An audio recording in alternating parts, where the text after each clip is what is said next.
नमस्कार जय जगन्नाथ समस्त को शुभेच्छा। मु कटकरू गीतांजलि पृष्टि संपादिका पल्ली प्रतिभा साहित्य और संस्कृति संसद कार्यनिर्वाहिका समिति सदस्य उत्कल साहित्य समाज कटक। आसतु ना आज आउ एक कविता शुणा। मो कवितार शीर्षक बंचिबार वैजयंती। बंचिबार वैजयंती। आज भी तपन उईथिला, आज भी तपन उईथिला तनुरे तारुण्य भरी ढाली देई लोहित किरण विभोरित जलस्थल आकाश पृथ्वी। आज भी तपन उईथिला तनुरे तारुण्य भरी ढाली देई लोहित किरण विभोरित जलस्थल आकाश पृथ्वी।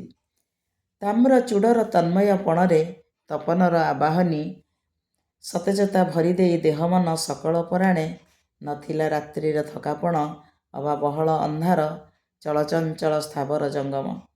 प्राणीठू पादप सर्वे एकाकार, प्राणीठू पादप सर्वे एकाकार, ता साथे जादू करी कबीर कलम, ता साथे जादू करी कबीर कलम। शब्दर कारीगर सजाइब शब्दरे शब्दरे, शब्दर कारीगर सजाइब शब्दरे शब्दरे, सृजनीटिए अंतरर आवेग और समयर संतृप्ति को नहीं।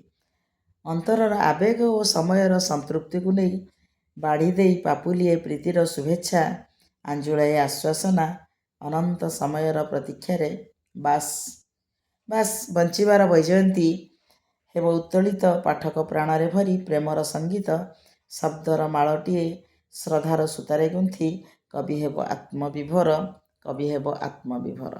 धन्यवाद। वंदे उत्कल जननी।